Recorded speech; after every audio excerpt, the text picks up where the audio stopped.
Within the Quota dates from the early 1920s.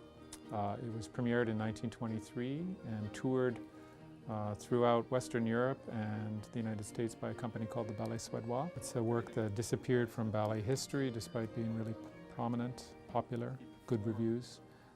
It has music by a fabulous composer named Cole Porter, who is an American classic, America's songwriter, and the fact that he actually composed a piece for stage, for dance, is little known.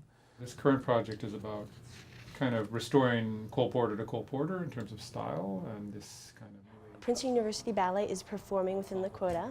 It is a production in which an immigrant comes to the United States and encounters all of the American stereotypes that he has of American society.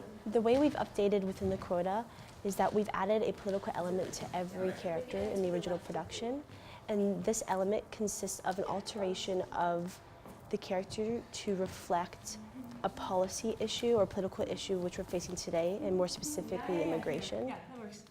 The music is being played by Penguin Cafe, which is a professional ensemble based in London, and they were very enthusiastic about taking on this piece, A, because they're interested in doing more work with dance, and B, because they're all over the 1920s and Cole Porter. And because one of the local schools, the Stewart School for Girls, has a wonderful design program, we were able to work with them on developing the various slides that are shown during the performance.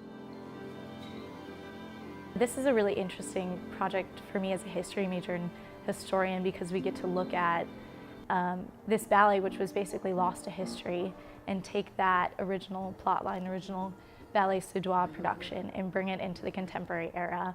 So it's been really interesting. Julie and I thought a lot about the characters and what their contemporary roles are, what their roles are now and today.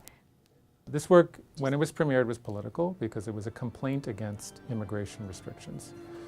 Obviously, no matter how you perform it nowadays, that parallel is easy to make. During periods of crisis, the arts really matter. And if you were actually going to make a point, political or otherwise, the arts is the best vehicle for it. And as I said to the students involved in this production, if you can't go for it in this context, making a statement, or actually offering a solution, when can you, and in what context can you do that? For me, dance has always been kind of a mode of self-expression, a way to kind of express myself and my feelings on things, but through a physical activity. So to have the opportunity to react to the current political times in a method of dance that will be kind of supported not only by the university, but by an orchestra, an international orchestra, is an incredibly amazing opportunity.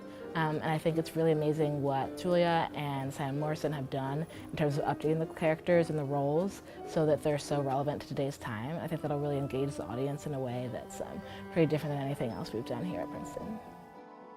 It is a ballet which invites everyone, invites all Americans, invites international students. It's not made for a single group of individuals. It's made for everyone. And that, I think, is the bottom line of the story, is that America as a society, despite the hardships that we're going through, is a place for everyone. It's a place of hope and prosperity. We are not exclusive. We're presenting these opposing characters, and one represents progression and liberalism, while the other kind of represents conservatism.